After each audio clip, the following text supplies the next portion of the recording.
So the new Survivors of the Void update brought a lot of new stuff to Risk of Rain, as I'm sure you already know. And one of the crazy wacky things that was included was the Void Fiend, or Lean Fiend as I like to call it. Void Fiend's a really special character because he has a gimmick that no other character has called his corruption meter, or whatever you want to say. When it reaches full, he takes the troll serum or whatever and just goes ballistic. He's like a whole new character at that point, and that's basically why he doesn't have any alternate abilities and whatnot like other characters do, because he already kind of has that in his kit, and therefore the corruption meter is very important to his entire design. But with that whole meter, there's a very big secret about it that I'm not sure people know about, and I'm here to show two really basic ideas you can put into play using his corruption meter, and both of these ideas involve void items. Void items are also a new thing added to the update. They are really unique items that offer some sort of benefit or whatever, but at the cost of corrupting all of a certain item. Like Needle Tick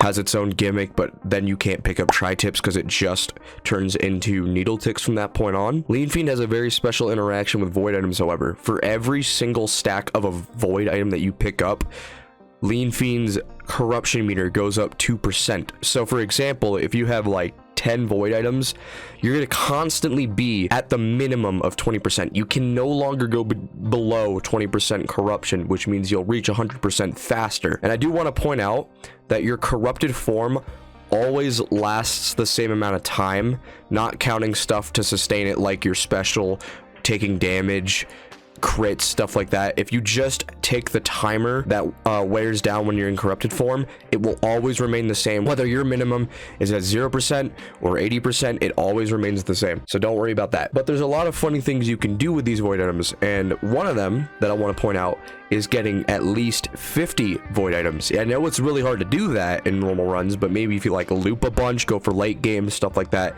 you could probably do that pretty easily, because if you do that, you put your minimum at 100%. And, well, what does that mean? If you don't already know, you become permanently corrupted. You are stuck in corrupted form permanently. You don't even have to worry about your other form ever again. And this is really good for some people because there's a special way that the forms work to play off each other.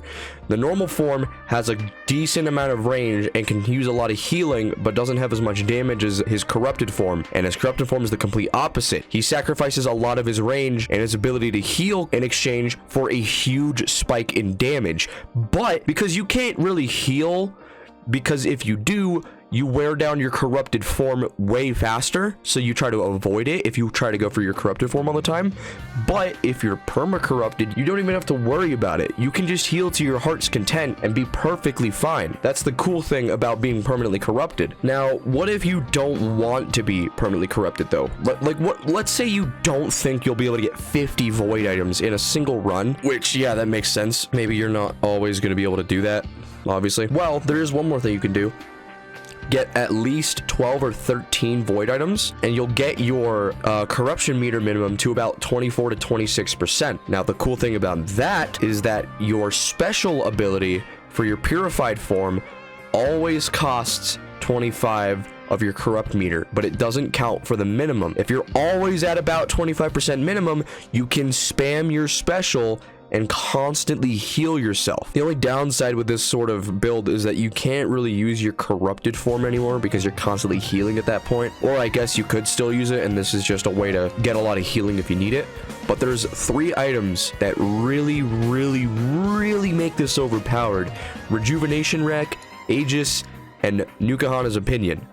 Obviously, the Rejuvenation Rack and Aegis increase that healing tenfold, and with Aegis, you'll constantly be at like 200% HP if you're using it often. But then there's Nukahana's Opinion. If you get Nukahana's Opinion, you freaking win. Like, you just spam R, and everything around you just gets bombarded by Wisp. It's OP. It's like Wungus, but you don't even need Wungus. And then if you get Wungus, you get more healing. Like, it's OP. I don't know what else to say. You combine all these together, and you don't have to hit any other buttons ever again.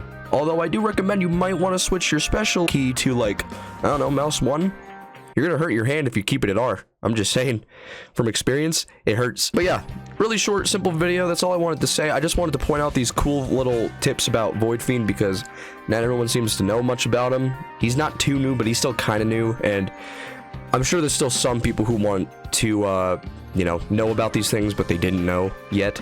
And I guess that's why I wanted to talk about it. If there's any other goofy idea in the game that you want me to discuss, kind of like I did here, just feel free to comment it. I'll think about it. Who knows? Anyways, that's it. I don't know what else to say. Have an outro.